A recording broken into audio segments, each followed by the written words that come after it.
অনেক দিন পর নিজের হাতে বরকে রান্না করে খাওয়ালাম। বরের সবথেকে পছন্দের আইটেম, ও প্রচণ্ড খুশি হয়ে যায় এই রান্নাটা করলে। আর তার সঙ্গে ছিল সকালবেলা উঠেই একদম হেলদি গ্রিন জুস, যেটা খেলে শরীরের অনেক রোগ ভালো হয়ে যায়। এটা আমাকে ডক্টর বলেছে। আর গ্রিন জুসটা আমি কিভাবে বানাচ্ছি সেটা আমি তোমাদের অবশ্যই দেখাবো। আর এখানে ছিল ভাত, আর এখানে ছিল সকালের ব্রেকফাস্ট। সব কিছু মিলিয়ে আজকের জমজমাটি ব্লগ। বহুদিন পর নিজের সংসারের দায়িত্ব নিজের কাঁধে। প্রায় 1 মাস হয়ে গেছে সংসারের কোনো দায়িত্ব আমার ছিল না, কারণ 15 দিন জম্মু কাশ্মীর ট্রিপ, তারপরে ফিরে এসে টানা 7 দিন তো কলকাতা থেরাপি। মানে এতটাই অসুস্থ ছিলাম। তারপরে মোটামুটি আরো 4-5টা দিন কেটে গেছে। তো এখন আমার চোখ মুখ দেখে তোমরা সবাই বুঝতে পারছো যে হ্যাঁ আমি অনেকটাই সুস্থ। তো চলো আজকে থেকে আবার পুরো সংসার পুরো দমে করবো। এই কদিন কোনো দায়িত্ব ছিল না, ওই যেহেতু অসুস্থ হয়ে গেছিলাম জম্মু থেকেই, তো মাকে ফোন করে দিয়েছিলাম, মা চলে এসেছিল। তো মা পুরো এতদিন আমাকে সামলালো, মানে আমার সংসারটা সামলালো, পাপানকে শুদ্ধ। তো মা কালকে সন্ধ্যাবেলা বাড়ি চলে গেছে। ছেলের জন্য ফল হাতে বার করে নিয়েছে। এখন এগুলোকে আমি পেস্ট করব, মানে কলাটা করব না, শুধু অ্যাপেলটা করব, কারণ ওর জন্য আমি ছাতু বানাবো। ওকে আমি সকালবেলাটা এখন প্রায় বেশিরভাগ দিনই ছোলার ছাতু খাওয়াচ্ছি। আমি অ্যাকচুয়ালি যেখানে ট্রিটমেন্টের জন্য গেছিলাম ওখান থেকে এটা আমাকে বলে দিয়েছে যে প্রত্যেকদিন সকালবেলা এই গ্রিন জুসটা খেতে, প্রত্যেককে, ফ্যামিলির প্রত্যেককে, তাতে শরীর অনেকটা ভালো থাকবে। সেটা আমি কি দিয়ে বানাচ্ছি তোমাদেরকে আমি দেখাচ্ছি। আর তার আগে চলো ছেলের খাবারটাকে বানিয়ে নিই, তারপরে নিজেদের খাবার। প্রদীপ চলে গেছে দুধ আনতে, আর তার সঙ্গে একটু শাক টাক কিছু শেষ হয়ে গেছে, তো সেইগুলো আনবে। তো চলো শুরু করি নতুন ব্লগ। সবার প্রথমে যেটা করব সেটা হচ্ছে এটাকে আমি কেটে নেবো অ্যাপেলটাকে।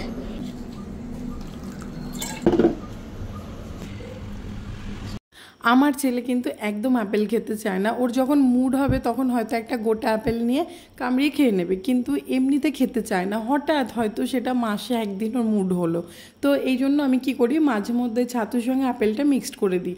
আর যদি গোটা আপেল কামড়িয়ে খায় তাহলে তো এগুলোর কোনো প্রয়োজনই নেই, তাই না? একটা গোটা ফল যে কোনো মানুষ বা বাচ্চারা যখন চিবিয়ে খায় সেটার একটা আলাদাই গুণাগুণ থাকে। আমি জানি পেস্ট করলে সেই মানে পুষ্টিগুণটা অনেকটাই কমে যায়, কিন্তু কিছু করার থাকে না, বাচ্চারা যখন খেতে চায় না। ওই জন্য আমি অ্যাপেলটা এরকম পেস্ট করে তার মধ্যে একটুখানি আখের গুড় নিই, একটু কলা নিয়ে ছাতুটা চটকে খাইয়ে দিই। ঘুম থেকে উঠে মুখ টুক ধুই, আমি তো স্নান করে নিয়েছিলাম, আর পাপানকে ফ্রেশ ট্রেশ করিয়ে যে ওকে খাইয়ে দিলাম ছাতু।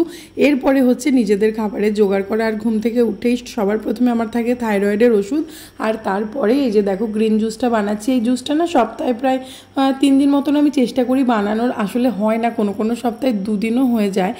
কেন হয় না বলো তো? ওই যে সকালবেলায় স্কুল টুল থাকে তো প্রচণ্ড তাড়াহুড়ো থাকে, মানে আর এগুলো বানাতে প্রচণ্ড সময় লাগে। সেই বলে না কুটকাজ, সেই কুটকাজ হচ্ছে এগুলো। এই পাতা একটা একটা করে বেছে ভালো করে ধুয়ে এটাকে মিক্সিতে দিয়ে পেস্ট করে তারপরে ওটাকে ভালো করে ছাকতে হবে, তবেই রেডি হবে জুস। আর এই পাতাটা বাছতে প্রচুর সময় লাগে। আর এখানে আমি নিয়েছি নিম পাতা, তার সঙ্গে নিয়েছি কুলেখাড়া, আর নিয়েছি থানকুনি পাতা। এগুলো কিন্তু আমি সবই বাজার থেকে কিনে এনে রাখি ফ্রিজে, কারণ বাড়িতে এগুলো তো আমাদের গাছ নেই।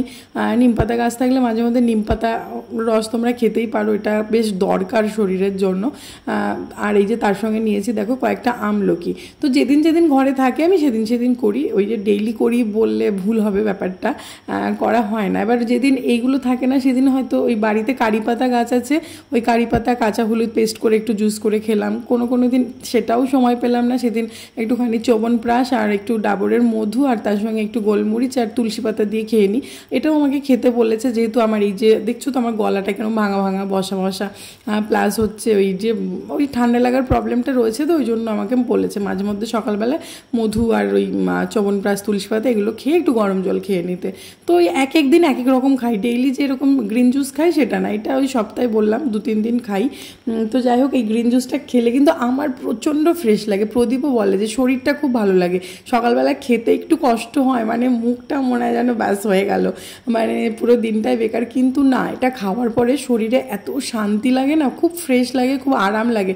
আমার তো বেশ ফিলিং খুব ভালো, মানে পেটটাও মনে হয় যেন কোনো প্রবলেম নেই, কোনো সমস্যা নেই, কোনো মানে পেট গন্ডগোল নেই, মানে পুরো শান্তি।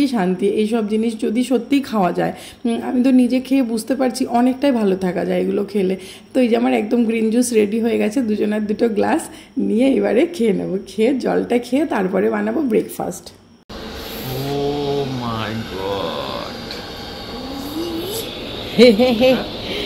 খাও, পাপার সঙ্গে খাও। হ্যাঁ, এটা লেবুর জুস তো খাও। এটা নিম পাতা লেবুর জুস। খা কেন আমি ক্যামেরা ধরে রেখেছি আজকে। এটা তোমার অভ্যেস হয়ে গেছে, আজকে নতুন না, কদিন ধরে খাচ্ছ। প্রতিদিনই এরকম খারাপ লাগে, প্রতিদিন এরকম এটা খেতে খারাপ লাগার অভ্যাস হয়ে গেছে। আজকে ক্যামেরার সামনে খাচ্ছে।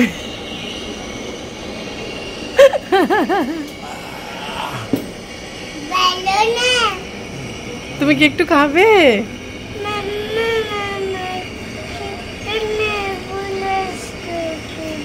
তোমাকে একটু লেবুর লস করতে দেবো, দিচ্ছি, দাঁড়াও আমি টিফিনটা বানিয়ে নিই তারপরে। আর সকালবেলায় টিভি, চলো এবারে আমার পালা। ঘুমা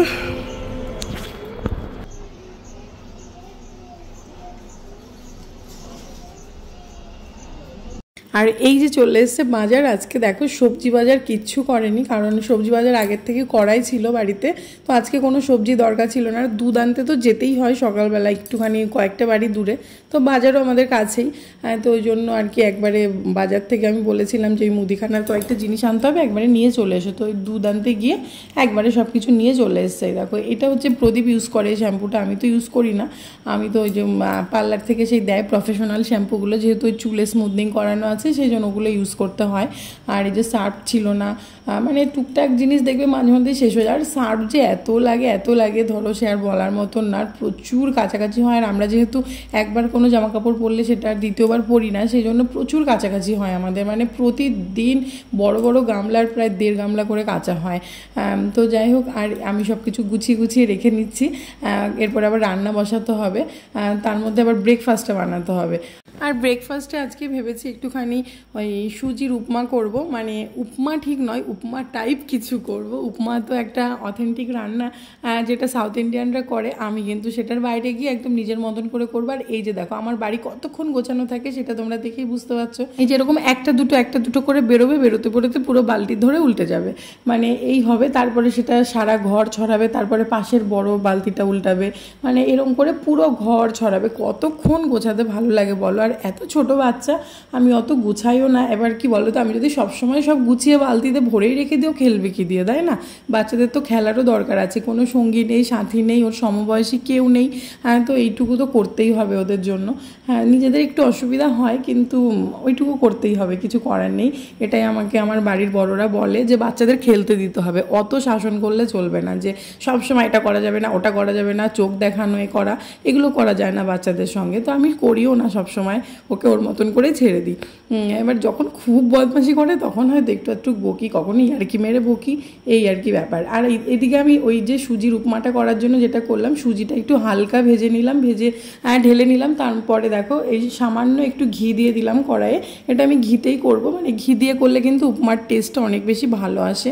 আর আমার যতদূর আর কি জানা বিষয় সেটা হচ্ছে বডির জন্য আর কি তেলের থেকে ঘিটা অনেক বেশি বেটার, তো সেই জন্য আমি ঘি দিয়েই করেছি। ঘিয়ের টেস্টটা যেহেতু আরোই ভালো আসে। ঘি খেলে কিন্তু এরকম নয় যে মানে সবসময় মোটা হয়ে যাব, চর্বি বেড়ে যাবে, তা কিন্তু একদমই নয়। ঘিটা বেশ ভালো হেলদি একটা জিনিস। আর এই যে দেখো সর্ষে, শুকনো লঙ্কা, আর তার উপরে একটুখানি কারি পাতা ফোড়ন দিয়ে দিলাম, দিয়ে তারপরে দিয়ে দিলাম হচ্ছে কিছু পরিমাণে পেঁয়াজ কুচিটা একটু বেশিই দিলাম। এবার এটাকে একটু হালকা ভাজা করবো। আর এই সর্ষে, শুকনো লঙ্কা আর কারি পাতা যখনই ফোড়ন দেবে না, এটার যে এত সুন্দর গন্ধ হয় না, পুরো করে গন্ধটা, প্রচণ্ডই ভালো লাগে এই গন্ধটা। আর আমার বাড়িতে তো কারি পাতা গাছ আছে, এই জন্য আমার অনেক সুবিধা হয় এই টুকটাক রান্নাবান্না করতে আর কি। আর এইদিকে দেখো ঘরে ছিল না গাজর, তো সবজি কিছু দিতে হবে। আর আমাদের মূল উদ্দেশ্যটা থাকে সকালের ব্রেকফাস্টে একটু সবজি খাওয়ার, তো সেই জন্য যা ছিল হাতের কাছে আমি সেটাই দিয়ে দিয়েছি। কমলাকে বললাম যে একটুখানি পটল কুচি করে কেটে দাও, তো কমলা পটল কেটে দিয়েছে। দেখো পেঁয়াজ দিয়ে তারপরে পটলগুলো দিলাম, এটা বেশ ভাজা করে তার মধ্যে আমি দিয়ে দেবো একটুখানি পেঁয়াজ শাক। দেখো পেঁয়াজ শাকটা কিন্তু অর্ধেকটা দেওয়া যেত, কিন্তু ওই যে বললাম আমাদের মূল উদ্দেশ্য থাকে সবজি খাওয়া, তো সেই সবজি তো ডাইরেক্ট ওই সেদ্ধ করে একদমই খেতে পারি না, তো সেই জন্য একটু এরম টাইপের করে খেলে মানে সবজিটাও খাওয়া হয়, সঙ্গে একটু টেস্টি ব্যাপারটাও থাকে, আবার খুব হেলদিও থাকে ব্যাপারটা। তো সেই জন্য আমি একটু বেশি করে আর কি সবজি দিয়ে উপমা টুকমা বানাই। মানে আমি যদি একটুখানি ওই ধোসা বা বানাই, কি বলে ওটাকে, ইডলি, আমি ইডলির মধ্যেও না প্রচুর ভরে সবজি দিয়ে দিই, মানে প্লেন ইডলি আমি করি না।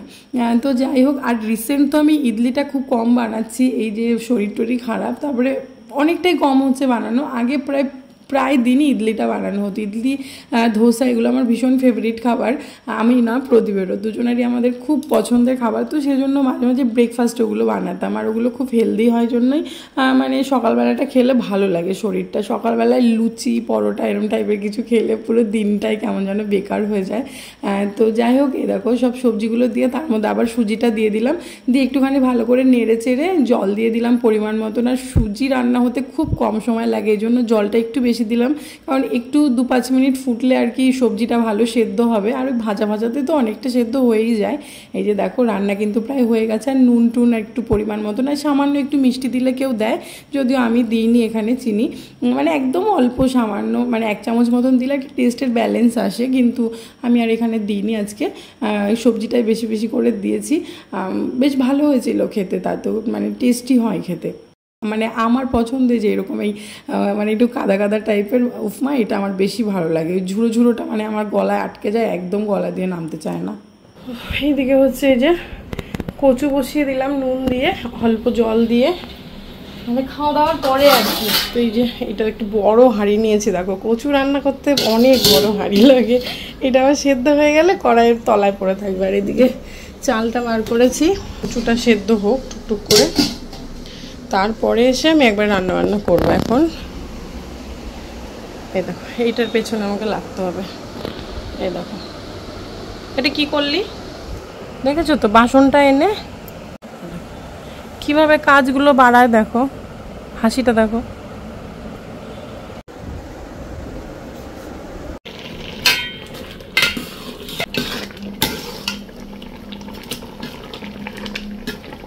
ঘুম থেকে উঠে থেকে তো চলছিল যুদ্ধ। তারপরে যে কচুটা সেদ্ধ বসিয়ে একটুখানি জাস্ট পাপানের কাছে বসলাম, কারণ ওকেও তো একটু সময় দিতে হবে। তো ওকে মানে ছবি টবি এঁকে দিচ্ছিলাম যে কালার কর, তো বসে বসে কালার টালার করছিল আর বদমাশিও করছিল তার সঙ্গে। কিন্তু আমার কি হয় বলো তো, এই রান্না করতে করতে একটু সুবিধা হয়, ওকে দেখাতে পারি, করতে পারি, মানে একদম মানে হাতের কাছেই থাকে তো। আর রান্না টান্না হয়ে গেলে না আমার আর এনার্জি থাকে না পড়াতে বসানোর, আর ওরও ঘুম পেয়ে যায়। তখন ধরো 1টা-2টো বেজে যায় খাওয়া দাওয়া করতে করতে, তখন কিন্তু যে কোনো মানুষেরই খাওয়ার পরে ঘুম পেয়ে যায়। আর আমরা বাঙালি ওই দুপুরবেলায় বাড়ি থাকলে খাওয়ার পরে ঘুম পাবেই, ওটা কেউ আটকাতে পারবে না। আর আমার ছেলেরও সেই অভ্যাস হয়ে গেছে, ভাত খাওয়া হয়ে গেলে ওর ঘুম পেয়ে যায়।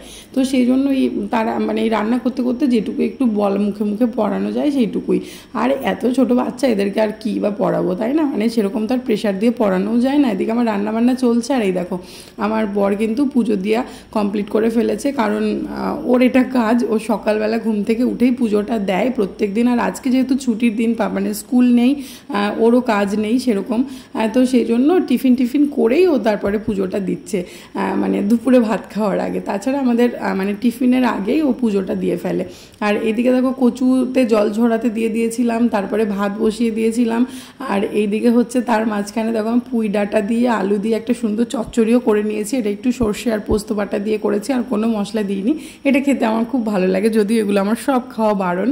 আমাকে কলকাতা থেকে বলে দিয়েছে এরকম এই লোল টাইপের আর কি কোনো কিছু খাওয়া যাবে না, ঢ্যাঁড়স, পুঁই শাক, তারপরে মুসুর ডাল, কিন্তু কি বলো এগুলো ছাড়া কি খাবো?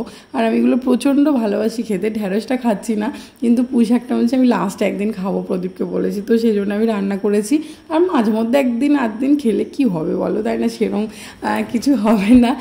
তো এগুলো বারণ করেছে, কারণ আমার একটু যে ঠান্ডা লাগার ধাত আছে, তো বুকে সর্দি টর্দি বসে যায়, এই জন্যই। তো এই আইসক্রিম খেয়ে ফেলছি মাঝে মধ্যে, আর এগুলো খেলে আর কি হবে? যদিও কন্ট্রোল করতে পারলে নিজেরই ভালো, তাই না? তো আমি কন্ট্রোল করেই চলছি, তারপরে এগুলো টুকটাক হয়েই যায় খাওয়া দাওয়া।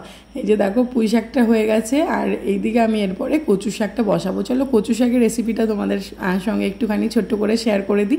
একদম সিম্পলভাবে আজকে আমি কচু শাক রান্না করব।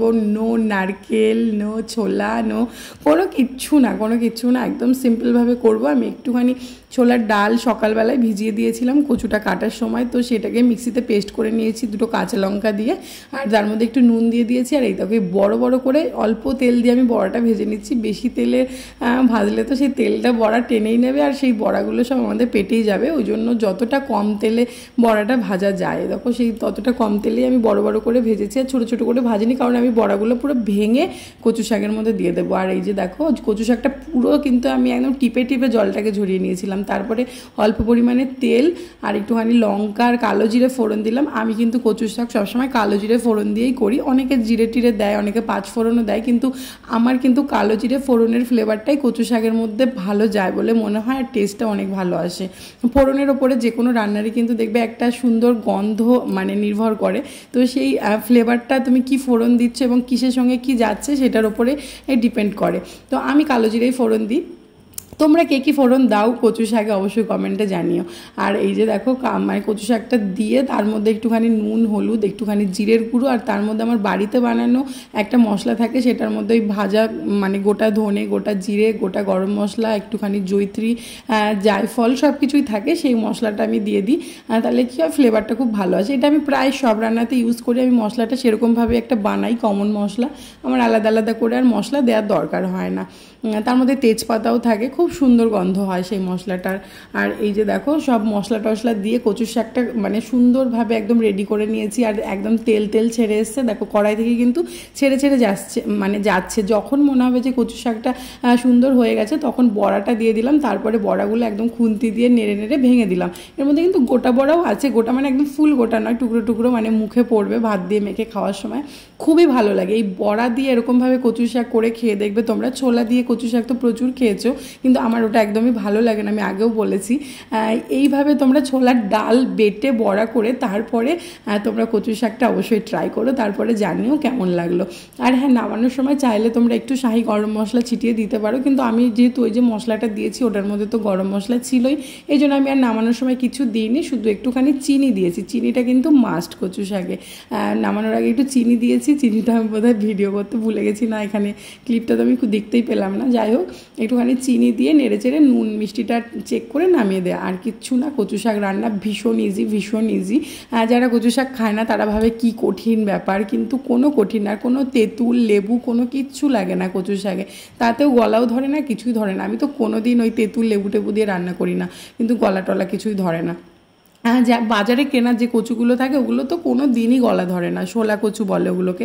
আর আমি তো বাজার থেকে কেনা কচু দিয়েই করেছি। অনেক সময় কি হয়, হয়তো কলের পাড়ে জঙ্গলে টঙ্গলে হয়, সেই সব কচু কেটে করলে তখন গলা ধরার একটা চান্স থাকে। আরে বাজারের কেনা কচুতে কোনো চান্স থাকে না, তোমরা নির্ভয়ে নিশ্চিন্তে কচু শাক রান্না করবে, কোনো তেঁতুল লেবু টেবু কিচ্ছু দেওয়ার দরকার হবে না। মানে যারা কখনো কচু শাক খাওনি আমি অবশ্যই তাদের জন্য বলছি, আর যারা খাও এগুলো খাওয়া এক্সপার্ট তাদের তো আর কিছু বলারই নেই। আর এই যে আমার রান্নাবান্নার একটা লাস্ট ঝলক তোমাদের দেখিয়ে দিলাম, আজকে দুপুরের আমার রান্নাবান্না ছুটির দিনের। আর সকাল থেকে কি পরিমাণ যুদ্ধ চলছে দেখতেই পেলে, আমি তো ঘেমে অস্থির, এমনিতে আমি হাঁপিয়ে যাই, একটু কাজ করলেই অবস্থা খুব খারাপ, আর প্রচণ্ড গরমও পড়েছে। তো আমার তো সকালে স্নান করা হয়ে যায়, এই সকালে স্নান করলে আমি দেখেছি অনেকটা কাজ এগিয়ে থাকে, দুপুরের ভরসা করলে খুব লেট হয়ে যায়। আর এইদিকে দাদু নাতির খেলা চলছে, আর আমি তো পুরো হাঁপাচ্ছি। দেখো ভিডিও অনেক বড় হয়ে গেছে, আমি আর লেন্দি করছি না, এই জন্য স্পিড বাড়িয়ে ভয়েস দিয়ে ভিডিওটা শেষ করে দিচ্ছি। এখন আমরা এখানে খেয়ে নেবো, আর এসিটা চালিয়ে দিয়েছি, এখন একটু আরাম করে বসে ঘরেই খেয়ে নেবো। তো আপাতত চলো টাটা, দেখা হচ্ছে নেক্সট ব্লগে।